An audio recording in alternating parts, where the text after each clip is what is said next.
Assalamualaikum warahmatullahi wabarakatuh. Bismillahirrahmanirrahim.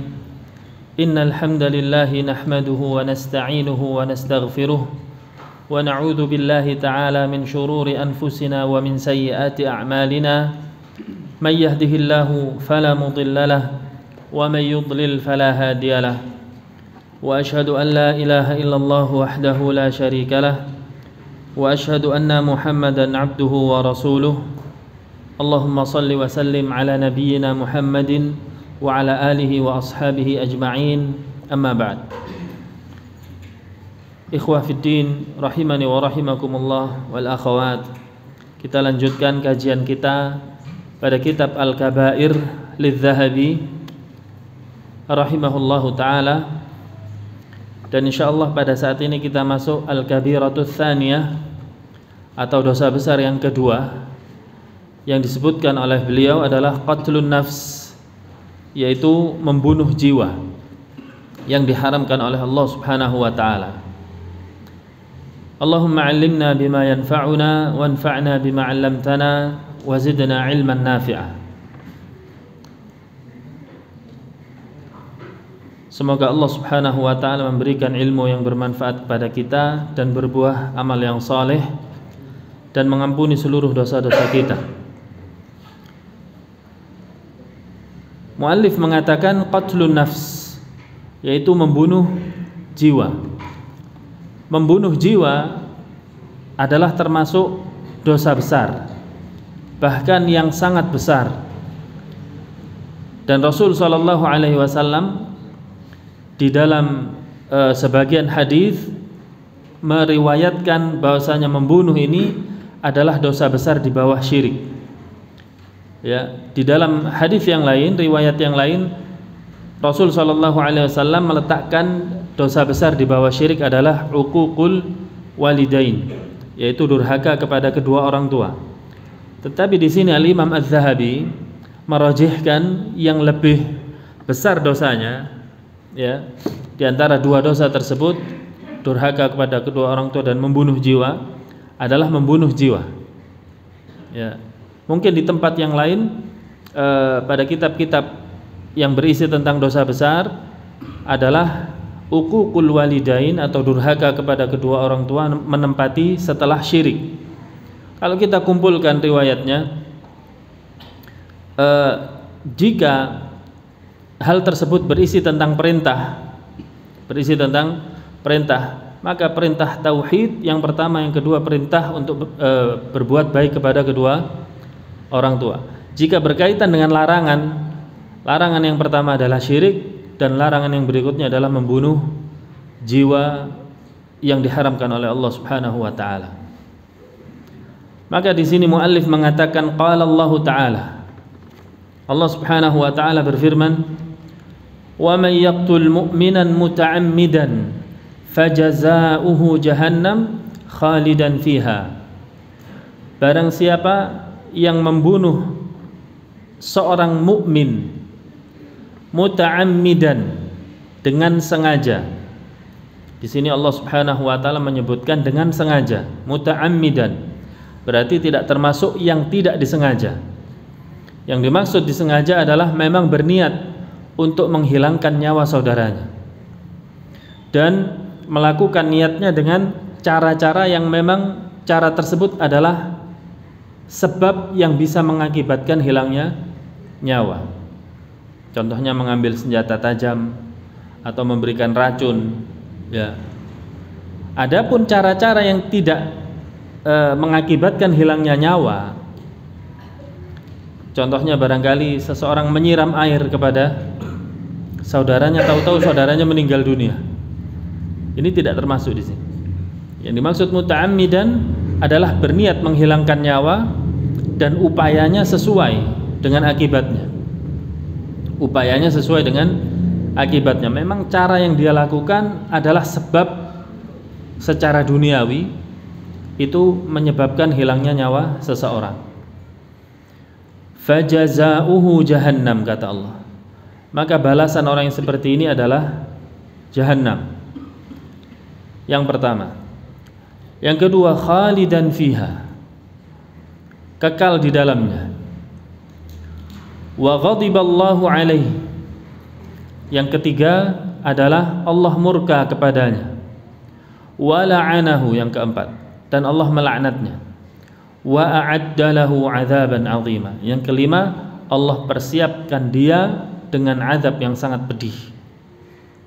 Para ulama mengatakan hadhil 'uqubatul khamsah liman yaqtul mu'minan muta'ammidan. Ini adalah 5 hukuman yang dipersiapkan atau diancam oleh Allah Subhanahu wa taala bagi orang-orang yang membunuh seorang mukmin dengan sengaja. Bayangkan, seorang mukmin besar kedudukannya di sisi Allah Subhanahu wa taala.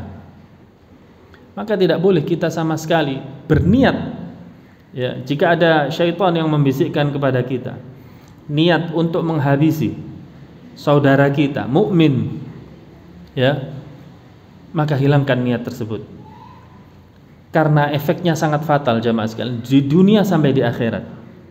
Tidak ada keuntungan sama sekali seseorang yang ingin menghilangkan nyawa saudaranya. Mukmin besar kedudukannya di sisi Allah Subhanahu wa taala. Bahkan Rasul sallallahu alaihi wasallam mengatakan, ya, man qala asyhadu an la ilaha illallah wa asyhadu anna Muhammadan Rasulullah. Barang siapa yang mengucapkan 2 kalimat syahadat tadi, asama minni dima'ahum wa amwalahum, maka terlindungi dariku olehnya darahnya, hartanya, dan kehormatannya. Besar kedudukan seorang mukmin di sisi Allah Subhanahu wa taala.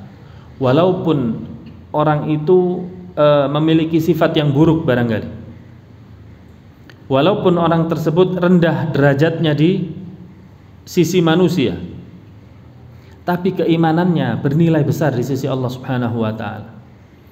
Bahkan keimanan seseorang walaupun sekecil biji dzarrah, itulah yang bisa menyebabkan dirinya diangkat dari neraka dan dimasukkan ke dalam surga oleh Allah Subhanahu wa taala. Ya. Maka di sini Allah Subhanahu wa taala dalam dalil yang pertama yang disebutkan oleh muallif mengancam dengan 5 hukuman. Jahannam khalidan fiha wa ghadiballahu alaihi wa la'anahu wa 'adda lahu 'adzaban 'azima. Ada 5 hukuman. Dan yang ingin saya bahas di sini adalah firman Allah Subhanahu wa taala khalidan fiha. Berkata Imam Ibnu Katsir di dalam tafsirnya, falaisa yakhludu fiha abadan balil khuludu wa huwal muktut tawil.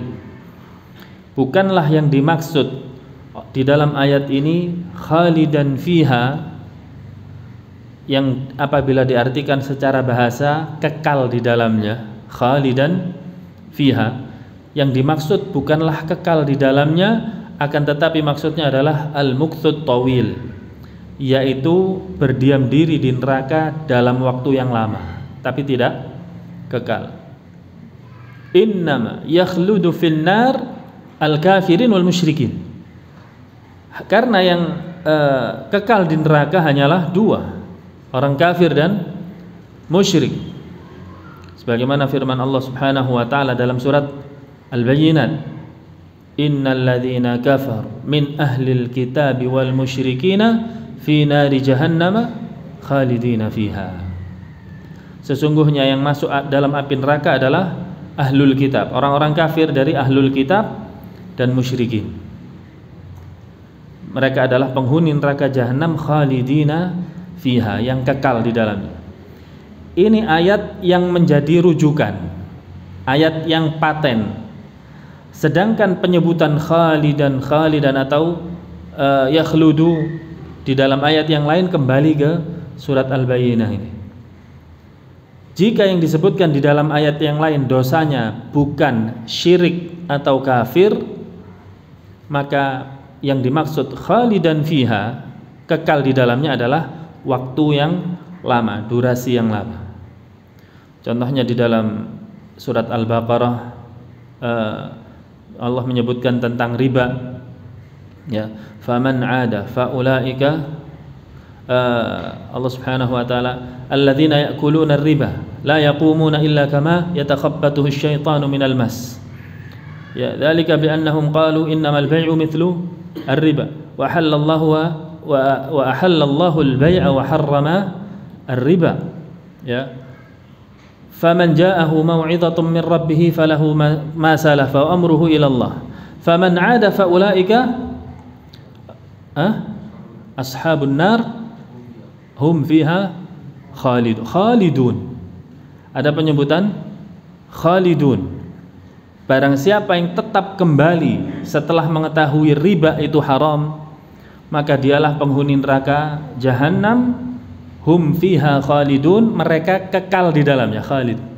Yang dimaksud kekal di sini adalah durasi yang lama, bukan kekal seperti kafir dan musyrik.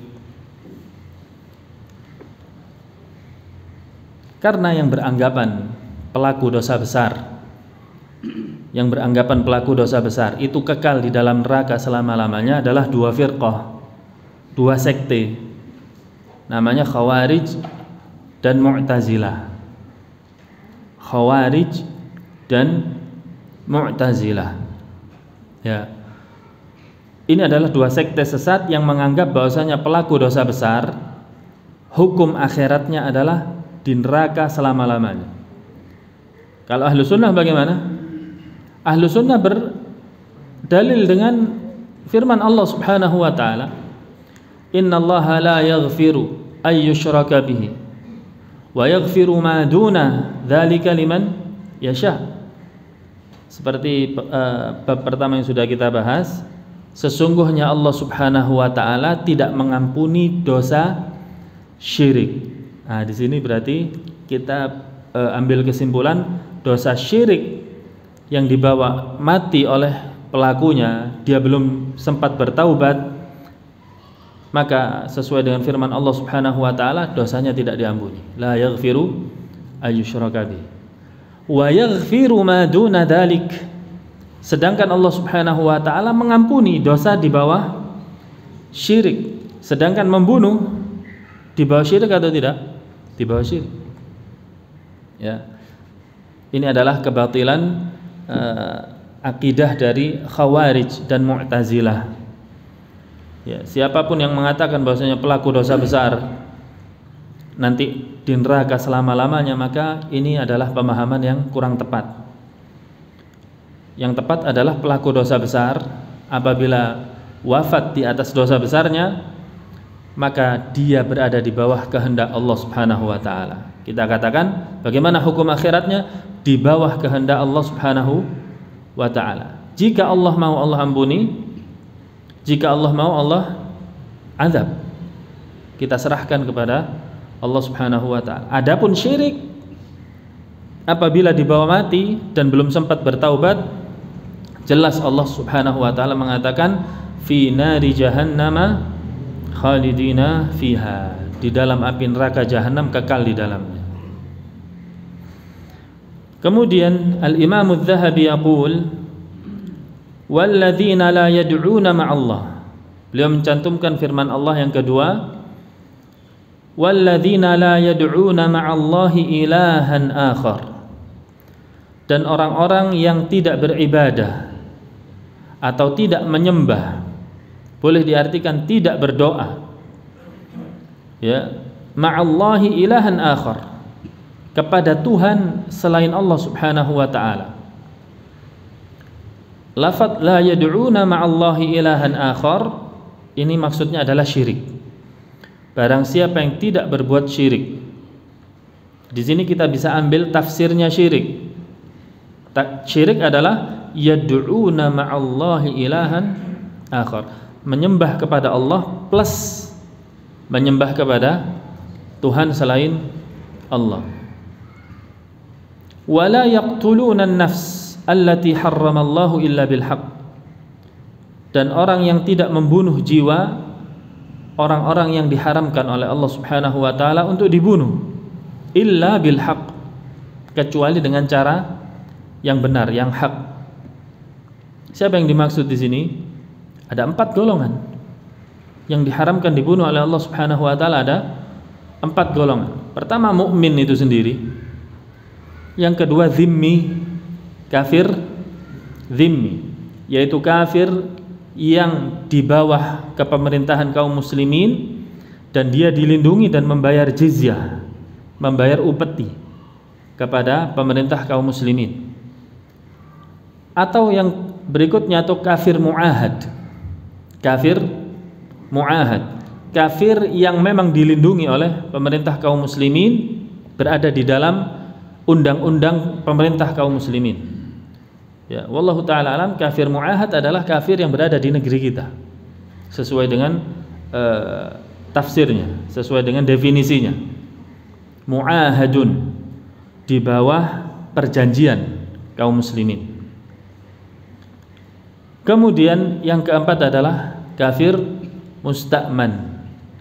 Musta'man ini adalah kafir yang dapat jaminan keamanan. Ketika dua kubu berperang antara kaum muslimin dan orang kafir berperang, kemudian gencatan senjata, kemudian pasukan kafir mengutus ke daerah kaum muslimin, saya ingin berdialog, diplomasi, tapi tolong jamin keamanan saya. Ketika kaum muslimin mengatakan baik, dijamin keamanan Anda, ketika dia masuk, haram hukumnya untuk dibunuh atau diganggu atau semisalnya. 4 golongan allati harramallah, ya, tidak boleh dibunuh illa bil haqq, kecuali dengan cara yang benar. Sebagaimana sabda Nabi sallallahu alaihi wasallam, la yahillu damu mri'in mu'min illa bi ihda thalath. Tidak halal darah seorang mukmin, ya, kecuali dengan 3 sebab. Thayyibuz zani, atau dikatakan orang yang sudah menikah kemudian berzina. Orang yang sudah menikah kemudian berzina. Dan yang dimaksud menikah di sini bukan akadnya. Ya, walaupun akad, dia sudah akad qabiltu, kemudian dia berzina, belum terhitung muhsan. Terhitung muhsan ketika sudah berkumpul dengan istrinya. Sudah berkumpul dengan istrinya kemudian dia berzina, maka dia dirajam hukumnya. Kemudian yang kedua, kata Nabi sallallahu alaihi wasallam, an-nafsu bin nafsi. Seorang yang membunuh jiwa orang yang lain, maka diqisas, dibunuh juga. Yang ketiga adalah tarikun lidinihi mufariqun lil jamaah. Orang yang keluar dari agama Islam atau dikenal dengan murtad. 3 sebab inilah yang boleh atau dibolehkan darah seorang mukmin ditumpahkan. Dan yang menumpahkan darahnya bukan rakyat biasa, tetapi harus ulil amri.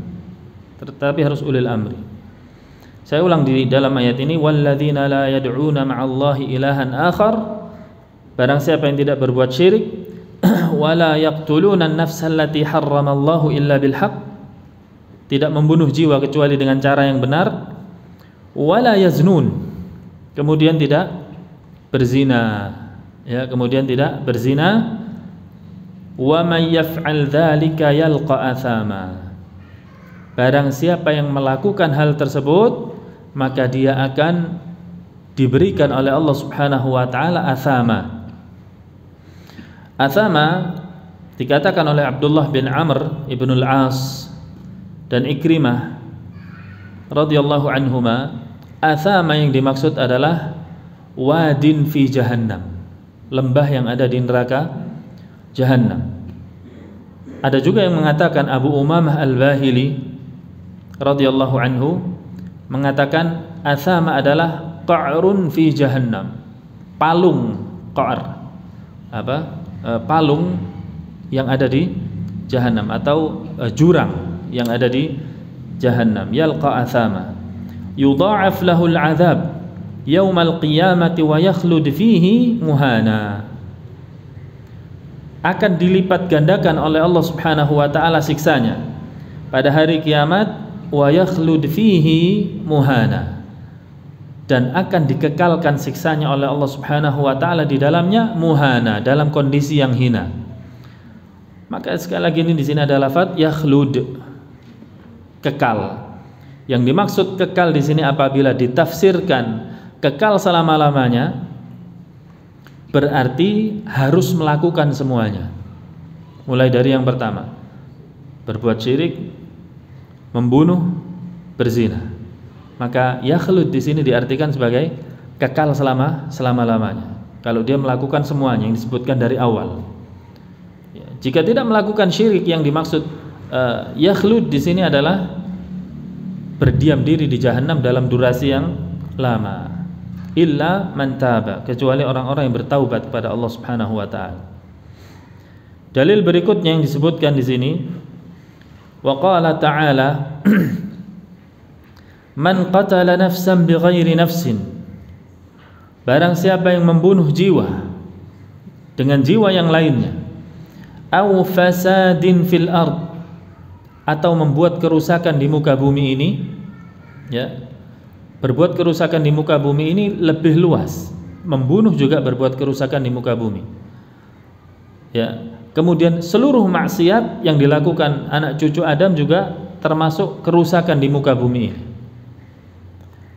Faka'annama qatalan nasa jami'ah, ya, barang siapa yang membunuh jiwa dan berbuat kerusakan di muka bumi ini, maka dia sama saja seperti membunuh seluruh manusia.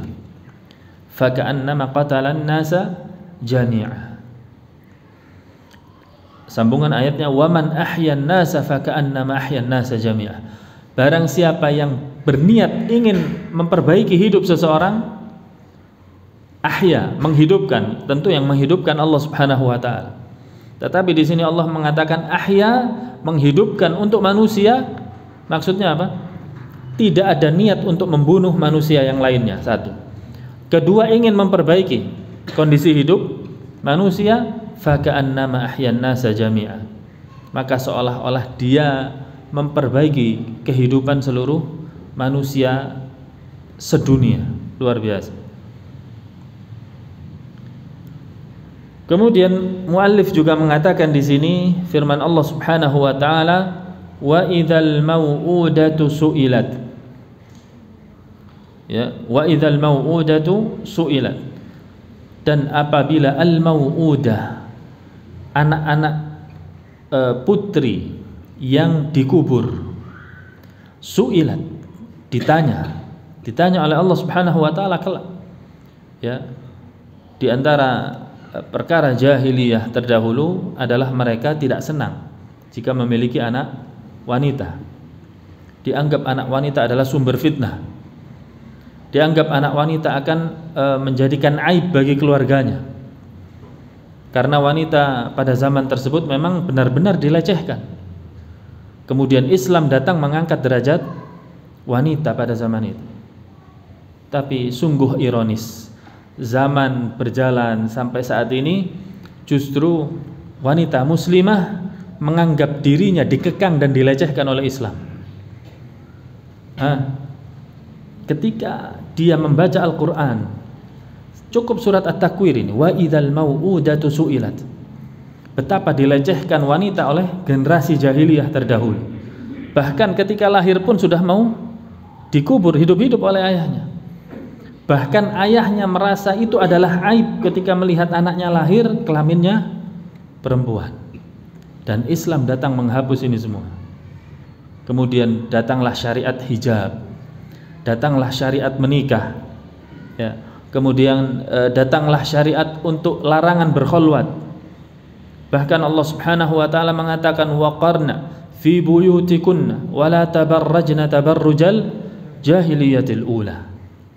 Tempat kalian wahai wanita muslimah adalah di mana? Di rumah. Ya. Wala tabarrajna, janganlah kalian bertabarruj.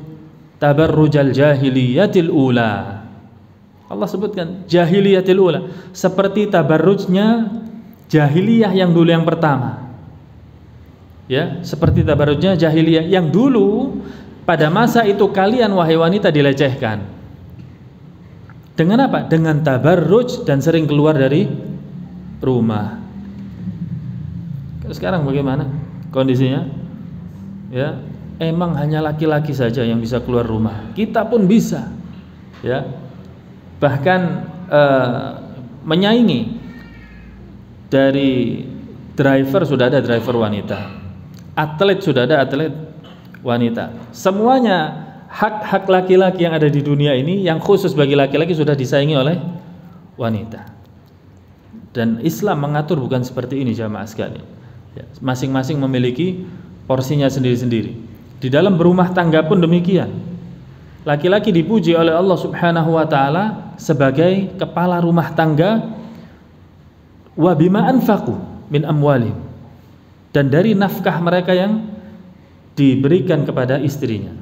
Sedangkan istri dipuji oleh Allah Subhanahu wa taala dan Rasulnya pada bidang apa? Mengurus rumah suaminya dan mengurus anak-anaknya. Sekarang bagaimana? Dibalik atau tidak? Banyak yang terbalik. Bahkan banyak kaum muslimah yang meninggalkan anaknya bersama pembantunya, kemudian keluar bersama dengan suaminya. Yuk kita balapan cari dunia. Ya, kalau kalian UMR, wahai laki-laki, berapa UMR Malang? 3 juta, Pak. 3,5. Ya, berarti kalau berdua berapa? 7 juta. Ya. Bagaimana kondisi anak ketika dia sudah merasakan rusaknya anaknya? Dia akan mengatakan, wallahi lebih dari 7 juta pun untuk mengobati anak saya supaya tetap di jalan yang lurus, saya akan bayar. Ya, dan ini banyak sekali terjadi. Menganggap wanita bisa mengerjakan pekerjaan laki-laki yang sudah Allah takdirkan. Ini kerjaan laki-laki. Kecuali darurat beda. Kecuali darurat, seperti seseorang yang tidak punya suami, kemudian dia harus menanggung beban keluarganya. Itu pun oleh Islam tetap diatur, tidak boleh loss, ya, harus ada batasnya.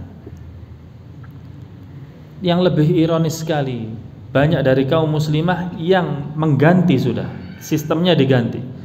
Lelakinya banyak di rumah, wanitanya yang keluar.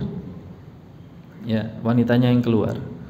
Maka tidak ada satu sistem Allah, ya, sunnatullah, maksudnya sistem Allah, sunnatullah yang diganti oleh manusia, melainkan keburukannya akan lebih besar daripada kebaikannya. Allah khaliquna, Allah pencipta kita, Allah yang mengatur alam semesta beserta dengan hukumnya. Ala lahul khalqu wal amr, disebutkan dalam kitab Tauhid. Milik Allah lah segala penciptaan dan urusan. Amr, urusan.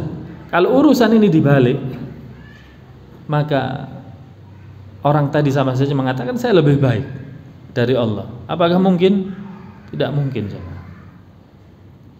Tetap kita mengikuti langkah-langkah yang diberikan oleh Allah Subhanahu wa taala. Ya, faman ittaba'a hudaya fala yadhillu wala yashqa. Barang siapa yang mengikuti petunjukku, kata Allah, tidak akan tersesat dan tidak akan sengsara.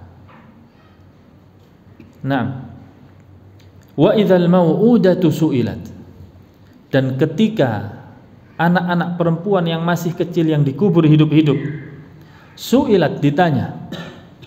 Di sini saya singgung juga kisah yang beredar tentang Umar ibn Khattab mengubur anaknya hidup-hidup pada masa jahiliyahnya. Ini kisah tidak bisa dipertanggungjawabkan asalnya, dan yang menyebarkan cerita-cerita ini adalah Syiah Rafidhah, karena bencinya mereka terhadap Umar ibn Khattab.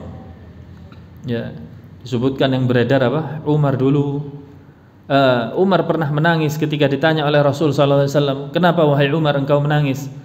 Ya, kelihatan Umar menangis kemudian tertawa. Umar menangis tertawa. Kenapa wahai Umar? Saya menangis wahai Rasulullah, ingat putri saya dulu, kenapa saya kuburkan hidup-hidup, dan saya tertawa ketika saya melihat lucunya putri saya dulu. Ya, ini cerita tidak bisa dipertanggungjawabkan sumbernya. Ya. Dan bukan hanya Umar ibn Khattab, pada qabilahnya Umar ibn Khattab, Bani Adi, tidak terkenal memiliki kebiasaan mengubur putri mereka hidup-hidup. Apa buktinya? Buktinya Umar ibn Khattab memiliki saudari namanya Fatimah. memiliki saudari namanya Fatimah. Fatimah hidup atau tidak? Hidup, tidak dikubur hidup-hidup oleh Bani Adi. Kemudian Umar Ibn Khattab memiliki putri yang pertama namanya Hafsah. Sampai-sampai Umar Ibn Khattab disebut Abu Hafsin. Ada dua makna. Abu Hafsin, bapaknya singa, karena keberaniannya. Bisa juga kata para ulama Abu Hafsin karena anak pertamanya Hafsah. Hafsah hidup, bahkan menjadi istrinya Nabi SAW. Seandainya Umar Ibn Khattab melakukan al-wa'du yaitu mengubur putri hidup-hidup, Hafsah sudah tidak ada. Nah, su'ilat bi ayyi dzambin qutilat. Mereka nanti akan ditanya oleh Allah Subhanahu wa taala, putri-putri yang dikubur, bi ayyi dzambin qutilat.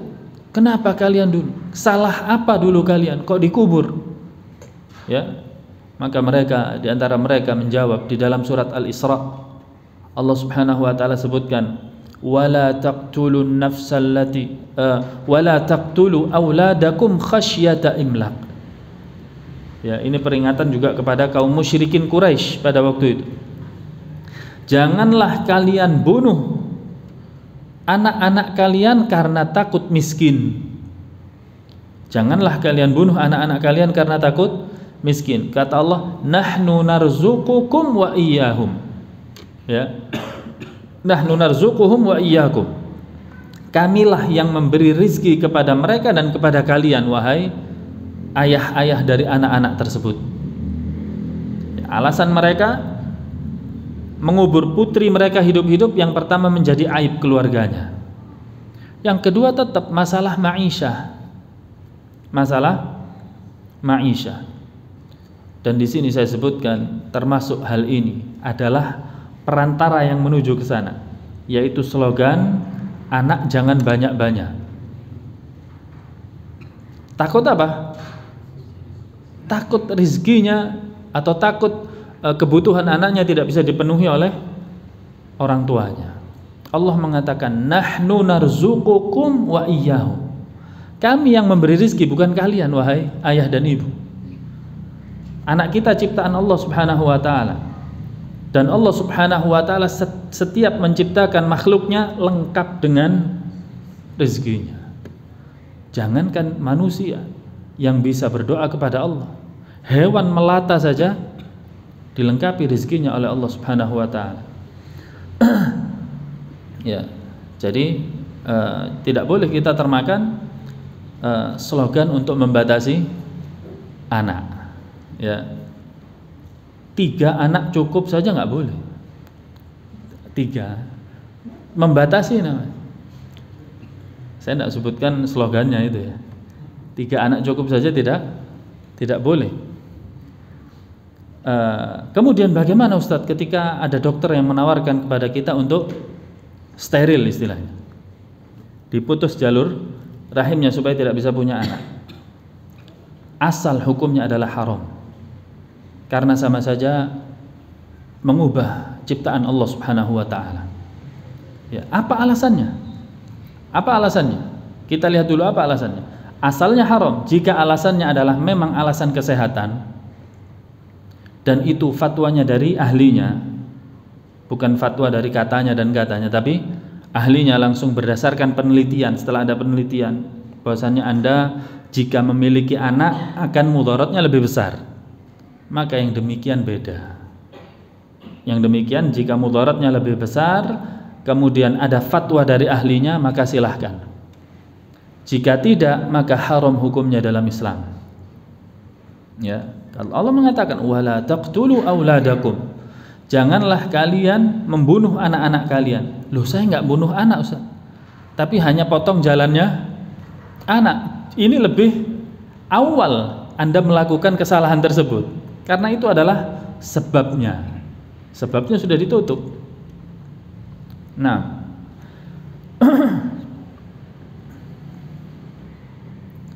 kemudian beliau mengatakan di sini waqala an-nabiy sallallahu alaihi wasallam ijtanibus sab'al mubiqat. jauhilah olehmu 7 perkara yang menghancurkan. Yang pertama al-isyraku billah, syirik, dan kita sudah lewati. Kemudian beliau mengulang hadis ini lagi pada bab yang kedua ini karena Rasul sallallahu alaihi wasallam menyebutkan fadzakara qatlun nafsil lati harramallah. Rasul menyebutkan di dalam 7 hal yang menghancurkan adalah membunuh jiwa yang diharamkan oleh Allah Subhanahu wa taala.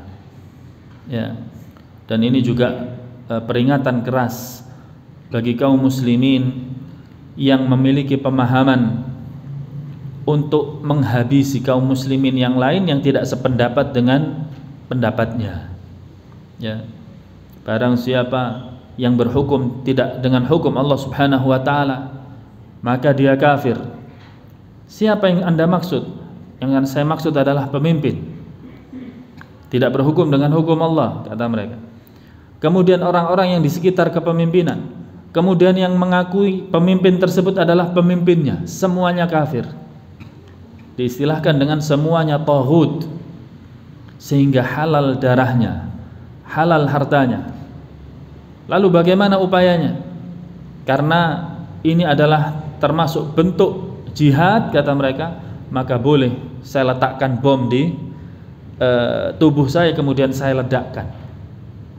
Ya, padahal Allah Subhanahu wa taala mengatakan tadi, "Wa may yaqtul mu'minan muta'ammidan fajaza'uhu jahannam." Barang siapa yang membunuh seorang mukmin dengan sengaja seperti tadi, maka balasannya adalah jahannam. Ya, bahkan Rasul sallallahu alaihi wasallam nanti juga disebutkan man qatala mu'ahadan lam yarah raihatal jannah. Barang siapa yang membunuh kafir mu'ahad, bukan mukmin lagi, kafir tapi mu'ahad dia, yang ada dalam perjanjian pemerintah kaum muslimin, mu'ahad, maka dia tidak mencium bau surga. Ya, maka hendaknya kaum muslimin berhati-hati di dalam menumpahkan darah, tidak boleh sembarangan.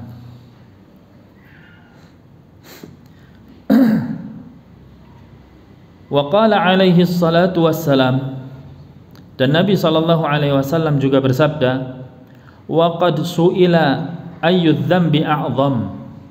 Beliau ditanya dosa apakah yang paling besar? Qala, beliau menjawab, an taj'ala lillahi niddan wa huwa khalaqaka. Ketika engkau menjadikan Allah Subhanahu wa taala sebagai tandingan, ketika engkau menjadikan Allah Subhanahu wa taala sebagai tandingan atas makhluknya di dalam menyembah alias syirik. Yang pertama beliau sebutkan di dalam seluruh pertanyaan yang bertanya dosa apa yang paling besar, beliau selalu menjawab syirik yang pertama.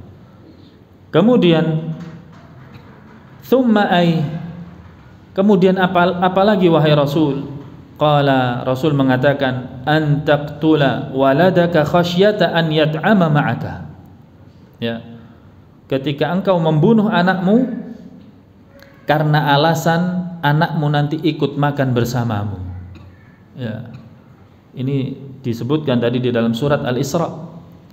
Wala taqtulu auladakum khasyata imlaq. Jangan sampai kalian membunuh anak kalian karena takut miskin. Ya.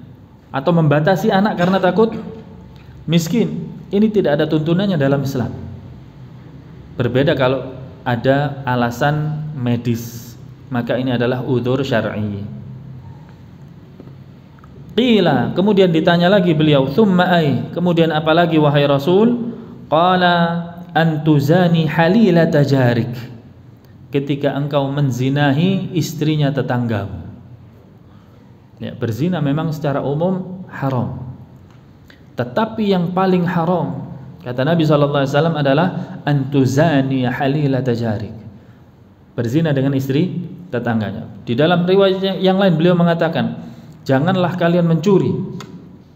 Ya, iyyakum ansarqah. Hati-hati kalian jangan mencuri. Kemudian sahabat bertanya, mencuri apa yang paling besar wahai Rasulullah? Mencuri yang paling besar adalah mencuri hartanya tetanggamu. Ya, mencuri hartanya tetanggamu. Sama, ini juga berzina yang paling besar adalah menzinahi istri dari tetangga. Wa qala alaihi salatu wassalam, dan Nabi sallallahu alaihi wasallam bersabda, "Idzal taqal muslimani bisayfayhima." Apabila dua orang muslim bertemu dengan membawa pedang mereka, fal qatilu wal maqtulu finnar, maka yang membunuh dan yang dibunuh sama-sama masuk neraka.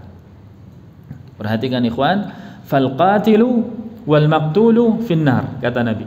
Yang membunuh dan yang dibunuh sama-sama masuk neraka.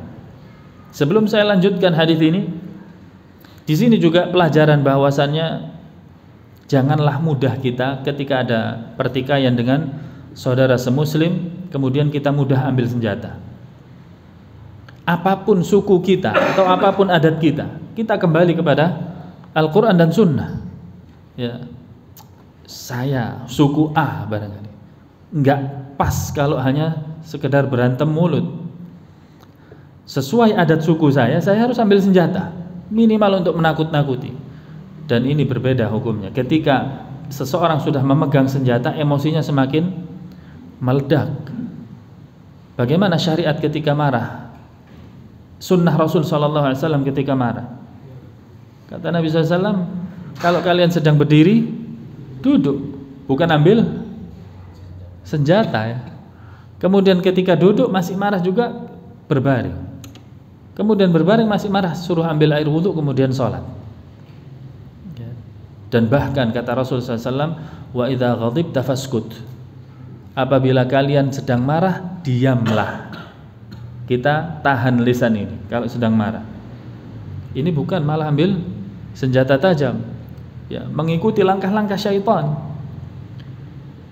Dan ketahuilah bahwasanya kata Nabi SAW, al-qatilu wal maqtulu finnar, yang membunuh dan yang dibunuh sama-sama masuk neraka. Kemudian qila, para sahabat bertanya, ya Rasulullah, hadza lil qatil fama balul maqtul. Baik ya Rasulullah, kami setuju kalau yang masuk neraka adalah pembunuhnya. Lalu bagaimana yang dibunuh kok sama masuk neraka? Apa dijawab oleh Nabi SAW? Innahu kana harisan ala qatli sahibi.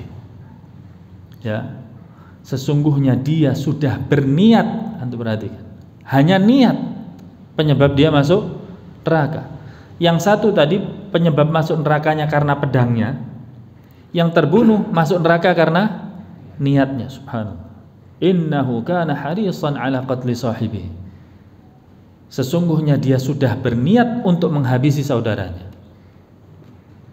Maka di sini para ulama menjadikan kaidah hadis ini, bahasa Indonesianya adalah niat berbuat sesuatu ditulis beramal sesuatu yang sempurna kecuali jika ada udzur syar'i.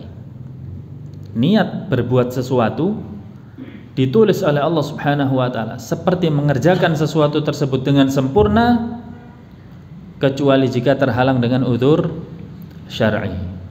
Contohnya ketika sebagian kaum muslimin yang berangkat peperangan, sebagian yang lain tidak berangkat peperangan karena tua atau sakit. Kata Nabi SAW, sesungguhnya di kota Madinah yang tidak berangkat perang ada orang-orang yang menyamai pahala kalian. Kata Nabi SAW, mengapa menyamai pahala kalian? Karena mereka juga berniat ikut perang karena hanya saja terhalang udzur syar'i. Ya, hanya saja terhalang udzur syar'i. Dan dari sini kita bisa ambil bahwasannya niat adalah gerakan dalam hati yang diiringi dengan sesuatu yang sesuai dengan niatnya. Saya ulang, niat di dalam syariat, kalau kita baca hadis innamal a'malu binniyat, sesungguhnya amal itu tergantung dari niatnya. Apa maksud niat di dalam syariat Islam? Bukan niat di dalam bahasa Indonesia, tetapi niat dalam syariat Islam berbahasa Arab. Niat adalah harakatul qalbi atau gerakan hati untuk mengamalkan sesuatu dan sudah diiringi dengan perbuatan yang sesuai. Contoh, kita lapar. Seseorang yang lapar tentu hatinya mengatakan saya ingin makan. Ya. Kemudian ini belum niat secara bahasa Arab. Kalau bahasa Indonesia sudah dikatakan niat. Gerakan hati saja cukup niat bahasa Indonesia. Kalau bahasa Arab belum. Kalau gerakan hati saja seperti ini di dalam bahasa Arab adalah hammun. Hammun, ha, mim ditasydid, hammun. Ya. Kemudian ketika pelakunya mengiringi dengan ke dapur, kemudian ambil piring ya, kemudian diisi dengan nasi, maka yang demikian sudah termasuk niat. Gerakan hati yang sudah diiringi dengan upaya yang sesuai. Walaupun antum nggak perlu mengatakan saya niat makan, antum ada mengatakan ambil nasi sambil saya niat makan, atau di bahasa Arab kan ya nawaitu akala, ada? Nggak ada. Kenapa? Karena sudah termasuk itu bagian dari amal. Ya, begitu juga dalam syariat Islam. Tidak ada talaffuz bin niat, melafatkan niat. Walaupun di situ talaffuz bin niat khilaf di antara para ulama, tapi yang mu'tamad sebenarnya bukan madhab Syafi'i. Yang mu'tamad tentang talaffuz bin niat itu madhab Hambali sebenarnya. Madhab Imam Ahmad Ibn Hanbal, sebagian ulama Hambali, dan dibantah oleh ulama Hambali itu sendiri. Ya. Dan Imam An-Nawawi, madhab apa? Imam An-Nawawi Syafi'i mengatakan bahwasannya sesungguhnya melafatkan niat sebagian ulama madhab Syafi'i adalah kekeliruan, ya, yang disebutkan oleh salah satu ulama dari madhab kami, karena memahami ucapan Imam Syafi'i yang mengatakan la tasihhus salatu illa bin nutqi, tidak sah salat kecuali dengan mengucapkan. Ya, tidak sah salat kecuali dengan mengucapkan. Ulama tersebut memahami ucapan Imam Syafi'i yang mengucapkan maksudnya adalah melafatkan niat. Melafatkan niat. Tetapi kata Imam An-Nawawi, sebenarnya yang dimaksud oleh Imam Syafi'i adalah mengucapkan tadi, yaitu takbiratul ihram, Allahu Akbar. Antum sholat tanpa Allahu Akbar sah? Gak sah. Jelas itu? Nah, ya. Dan seluruh ulama atas khilafnya, mereka sepakat tempatnya niat dalam hati. Khilafnya itu masyru' atau tidak dilafatkan. Masyru'nya di situ disyariatkan maksudnya. Dan bukan wajib hukumnya menurut mereka.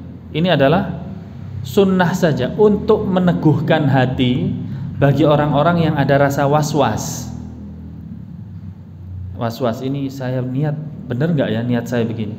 Nah, untuk mengobati itu kemudian diucapkan. Itu menurut yang berpendapat disyariatkan melafatkan niat. Tetapi ulama bisa salah bisa benar. Kita kembalikan kepada dalil. Tidak ada satupun riwayat yang menyebutkan baik Nabi maupun para sahabatnya melafatkan niat.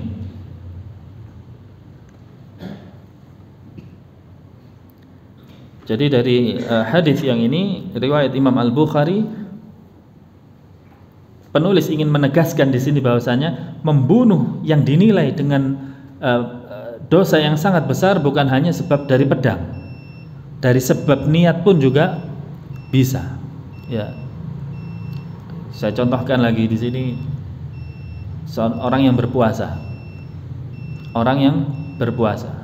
kita puasa barangkali puasa Ramadan, kemudian jalan-jalan melihat baliho yang gambarnya gelas dingin, gelasnya kemeringet gitu ya. Kemudian ingat-ingat apa kita? Es campur. Es campur di mana sini yang enak? Ya, es campur. Niat atau tidak ini?